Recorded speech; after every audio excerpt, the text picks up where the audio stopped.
Greetings of the day to all my dear students. I hope that every one of you are safe at your home.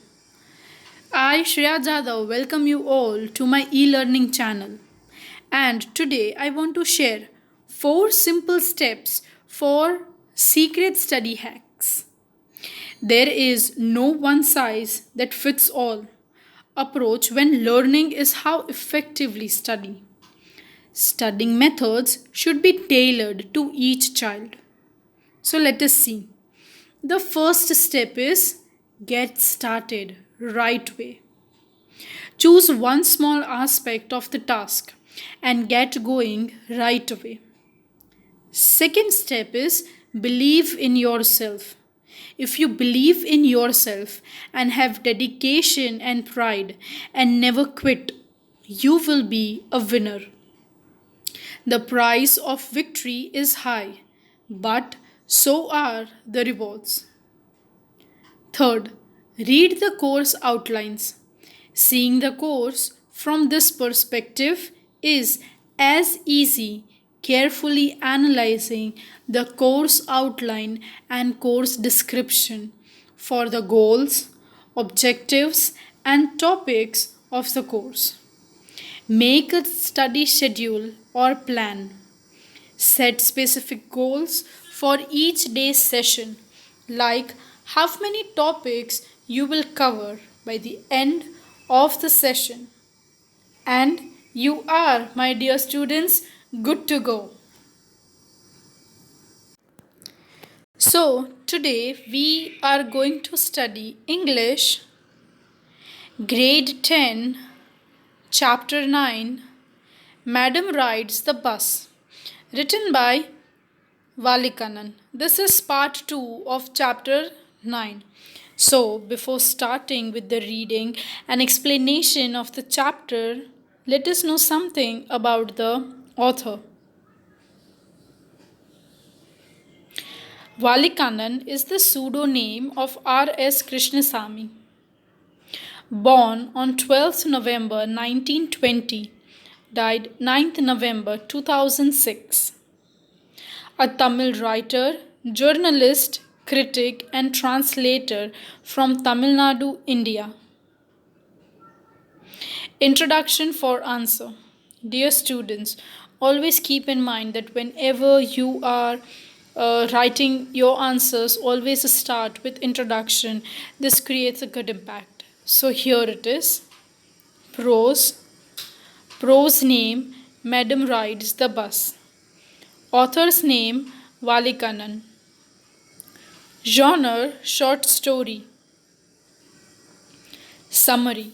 An 8-year-old girl's first bus ride journey into the world outside her village is also her induction into the mystery of life and death. So now let us go through the summary of the chapter. Valiammi, an 8-year-old village girl, was very curious about things. She was called Vali. Her favorite pastime was standing in the front doorway of her house and observing what was happening in the street outside. She didn't have any playmates of her own age. She enjoyed seeing things as much as children enjoyed playing games. There was a bus which travelled between her village and the nearest town, and it passed through her street every hour. Once while going to town and once coming back. She was happy to see new people in the bus every time. A tiny wish crept in her head, and she wanted to ride on the bus at least once. When one of her friends happened to ride the bus and told her about the sights in the town, she would get jealous and would shout in the English word proud. without understanding its meaning. The friends used it often as a slang expression of disapproval. For many days, Wali listened to people who regularly used the bus, and she even asked questions. She came to know that the town was 6 miles from her village. The fare was 30 paisa one way. For Wali, this amount was a lot. The trip one way took 45 minutes. If she took the 1 o'clock afternoon bus, she would reach the town by 1:45 and be back home by about 2:45. Vali made her plans, and one fine spring day she went to the bus station, raised her tiny hand to stop the bus. The bus halted, and the conductor called out to get in. The conductor was surprised to see that a little girl was going to travel to town all by herself. She was still outside the bus when she gave her fare money to the bus conductor. He told her to get in the bus and offered his hand to help her climb up. Vali told him that she could climb by herself. Being a slack time, there were only 6 or 7 passengers in the bus. There were, they were all laughing at her.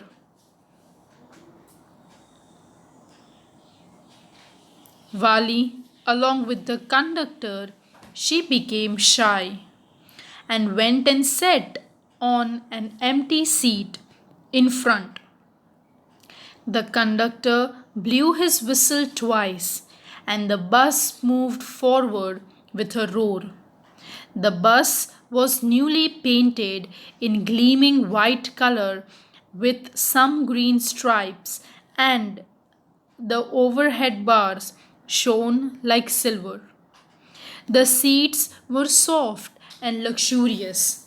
Vali was not able to see the view outside properly, so she stood up on her seat. The bus was moving through a narrow road. On its one side, there was a canal, and beyond it, there were wide grasslands, green fields, and mountains. On the other side was a deep ditch and green fields. She stood up to see the sights. An old man called her a child and told her to sit down.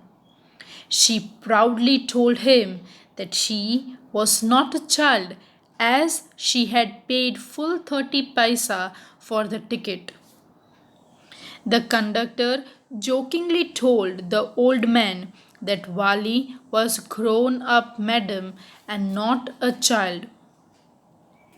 Wali looked angrily at the conductor and reminded him that he had still not given her the ticket. The conductor gave her a ticket and advised her to sit down comfortably lest she should fall and get hurt on sharp turns. She told him that she was not a child, as she was 8 years old.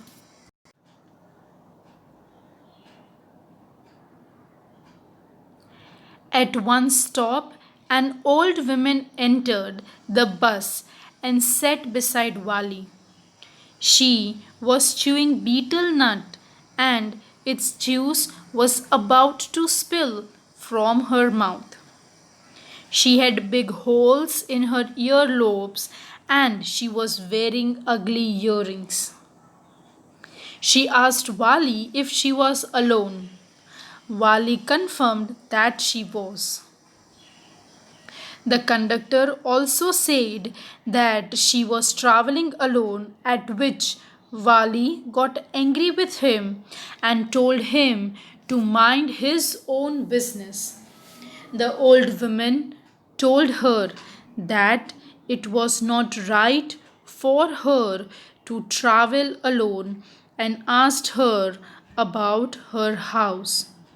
Wali told her not to worry about her. Wali had planned very well for her first journey by the bus. She had saved 60 paisa for this journey. She had not given in her desire for toys and other things. She did not ride a merry-go-round to save coins. She also chose the afternoon time to ride the bus because her mother slept after lunch. The bus was moving smoothly. The trees came running towards them. Sometimes it appeared that the bus would dash with the oncoming vehicles, but both passed by safely. Suddenly, a cow came in front of the bus. The driver slowed the bus and sounded the horn, but the cow continued galloping in front of the bus as it was afraid. The bus had to halt. Wali clapped her hands with joy and laughed. After this, the cow moved off the road. The bus again started. At the crossing, the train was looking like a speck from a distance. After passing the railway crossing, the bus reached the town. The passengers got down, but Wali remained in the bus. The conductor told her that her ride for the fare was over. She refused to get down and informed the conductor that she was riding back in her village in the same bus. The conductor asked her if she didn't want to see the sights of the city. Wali said she was afraid to go alone. The conductor was surprised because she had in fact travelled alone on the bus. She paid her 30 paisa and demanded the return ticket. The conductor offered her a cold drink at his expense, but she refused. The bus again started for the village. Wali saw the same sights and enjoyed. But suddenly she saw the same cow which was running ahead the bus lying dead on the roadside. Some fast moving vehicle had struck it. Wali became very sad. She was not interested in seeing anything outside. Then her destination came and she got down and told the conductor that she would see him again. The conductor smiled and told her to come whenever she felt like riding the bus. Wali laughed and went towards her home. There she found her mother talking to her chatterbox aunt from South Street. Her aunt asked her where she had been, but Wali didn't reply and just smiled. Wali's aunt told her that she behaved as if she was a grown up lady. So, dear students, this is all about the summary of the chapter. Now, let us start the reading of it. Part 3. Her first journey. What careful, painstaking, elaborate plans she had to make for it. She had thriftily saved whatever stray coins came her way, resisting every temptation to buy peppermints, toys, balloons, and the like. And finally, she had saved a total of 60 paisa. How difficult it had been, particularly that day at the village fair. But she had resolutely stifled a strong desire to ride the merry-go-round, and even though she had money, after she had enough money saved, her next problem was how to slip out of the house without her mother's knowledge. But she managed this without too much difficulty. Every day after lunch, her mother would nap for about 1 to 4 or so. Wali always used these hours for her exertions as she stood looking at the doorway of her house. So, eventually, now it was very difficult for her to save money. She controlled all her desires and temptations for the same. Somehow, she had a really strong desire to ride in merry-go-round. But still, as she was supposed to save money, she beholded herself and she told that no, I am not supposed to waste money because she was supposed to collect 60 paisa. After enough money was saved, the next problem for her was to sleep out of the house without her mother's knowledge. It was not that difficult for her because every day after lunch her mother would nap for around 1 to 4 hours. So, over here it was possible for her to manage things, or sometimes even ventured out into the village. Today, these same hours could be used for her first exertion outside the village.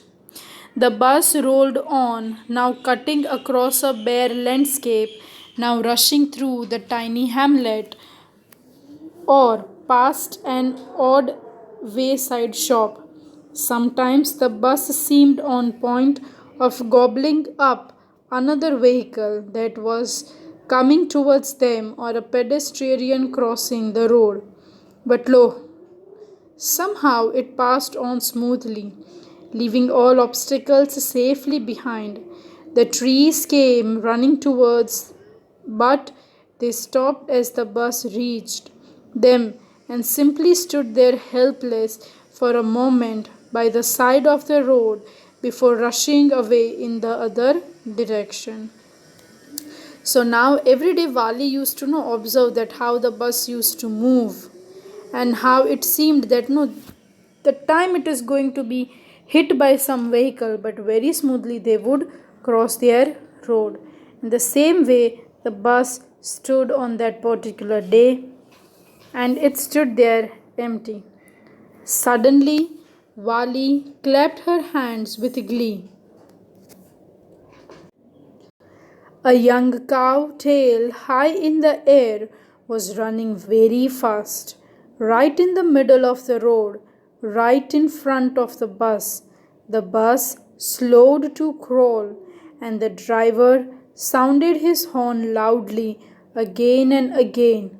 But more he honked, the more frightened the animal became, and the faster it galloped, always right in front of the bus. So eventually, now Vali sat inside the bus and she was enjoying that how the bus was moving. And then she saw that there was a cow who was galloping some things. And at that time, the bus honked a lot, but the more it honked, the more frightened the animal became. And it was running in the same direction of the vehicle. Somehow, this was very funny to Wali. She laughed and laughed until there were tears in her eyes. Hey, lady, haven't you laughed enough? Called the conductor. Better save some for tomorrow. At the last, the car moved off the road, and soon the bus came to the railroad crossing. The speck of a train could be seen in the distance, growing bigger and bigger as it drew near. Then it rushed past the crossing gate with a tremendous roar and rattle, shaking the bus. Then the bus went on and passed the train station. From there, it traversed a busy, well laid out shopping street and, turning, entered a wider thoroughfare. Such big, bright looking shops, what glittering displays of clothes and other merchandise, such big crowds. So now, eventually, what happened? She was observing each and everything. She was observing how people were sitting, how the nature was, the scenery, the green landscapes, the clouds, the river, and how the train was roaring and how it came and passed by. Everything was being observed. Then she saw that such big and bright looking shops. When she reached over there, the streets were full with different sort of shops. There were shopping streets, turning points, and wider thoroughfare, and so colorful shops, all with glittering sort of clothes and ornaments and plenty of things. And there were so many people. Struck dumb with wonder, Wali gaped at everything.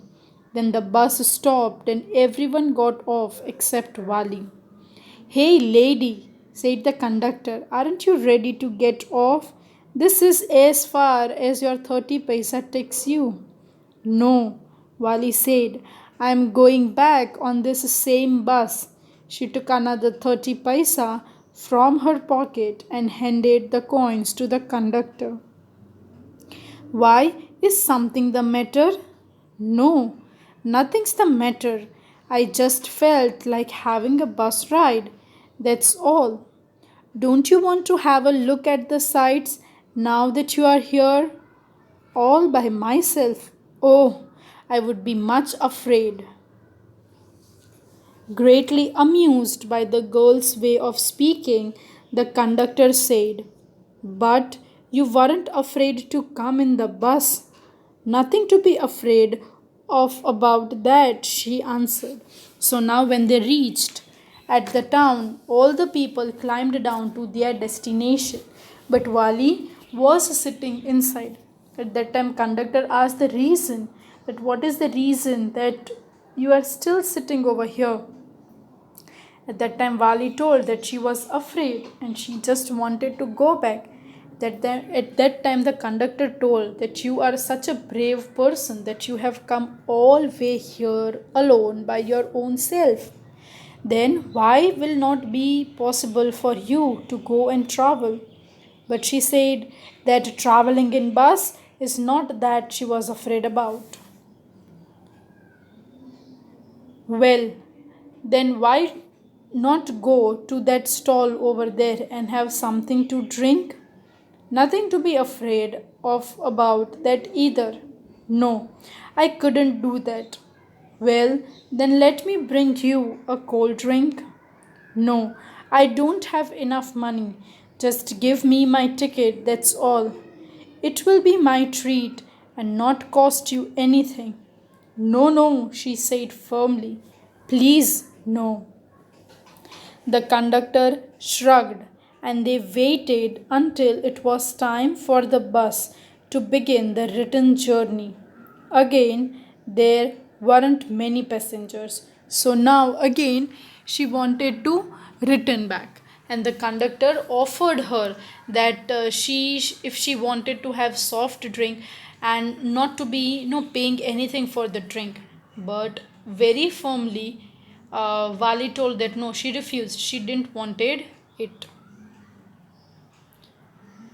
Won't your mother be looking for you? The conductor asked when she gave girl her ticket. No, no one will be looking for me, she said. The bus started, and again there were the same wonderful sight. Wali wasn't bored in the slightest and greeted everything with the same excitement she had felt the first time. But suddenly she saw a young cow lying dead by the roadside, just where it had been struck by some fast moving vehicle. So now the conductor asked that wouldn't your mother be looking for you? At that time, Wali refused that no one would be looking for me. And again, the bus started. She was enjoying her beautiful moments. She was still having the same excitement and thrill which she felt for the first time. But on the road, she saw that that particular young calf was dead by the roadside and it had struck by some fast moving vehicle. Isn't that the same calf that ran in front of the bus on our trip to town? She asked the conductor. The conductor nodded. She was overcome with sadness. What had been a lovable, beautiful creature just a little while ago had now suddenly lost its charm.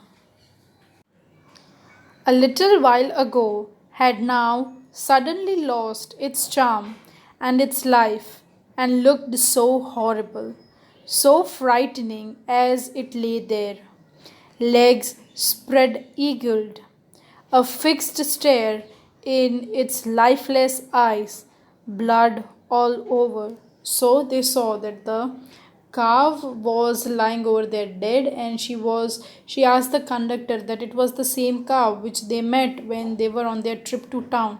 The conductor agreed on it, and they said that the creature was so lovable and beautiful a little while ago, and now everything she has lost its charm, and it was very horrible and frightening.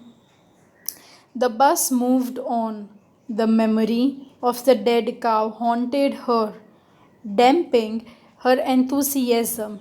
She no longer wanted to look out of the window. She sat thus glued to her seat until the bus reached her village at 3:40. She stood up and stretched herself. Then she turned to the conductor and said, "Well, sir, I hope to see you again." "Okay, madam," he answered her smilingly. "Whenever you feel like a bus ride, come and join us. And don't forget to bring your fare." She laughed and jumped down from the bus. Then away she went, running straight for home. When she entered her house, she found her mother awake and talking to one of Wali's aunts, the one from South Street. This aunt was a real chatterbox, never closing her mouth once she started talking. "And where have you been?" said her aunt when Wali came in. She spoke very casually, not expecting a reply. So Wali just smiled, and her mother and aunt went on with their conversation. "Yes, you are right," her mother said. "So many things in our midst and in the world outside. How can we possibly know about everything? And even when we do know something, we often can't understand it completely. Can we?" "Oh, yes," breathed Wali. "What?" asked her mother. "What's that you say?" So now, eventually, what happened? She came back to her place after seeing that the cow was dead. She lost all the charm and she just sat looking down on the in the bus. She reached over there. She bid goodbye to the conductor, and when she came home, at that time she saw that her mother was talking to one of her aunt who was from south side, and they were just talking about that how everything changes and we cannot come to know, we cannot completely understand why it happens. And at that time, Vali also breathed affirmatively, and her mother asked, that what are you talking about? Oh, said Vali, I was just agreeing with what you said about things happening without our knowledge. Just a chit of a girl she is, said her aunt, and yet look how she pokes her nose in our conversation, just as though she were a grown lady. Wally smiled to herself. She didn't want them to understand her smile. But then there wasn't much chance of that, was there? So at the end, her aunt told that she is behaving like a grown up lady and she should not speak in between the conversation. Wally smiled to herself. She didn't want them to understand anything. And why she smiled? Because there was no chance that it would be possible for them to understand. So, this is all about the chapter. I hope that every one of you have understood it. Thank you for watching and have a nice day, everyone.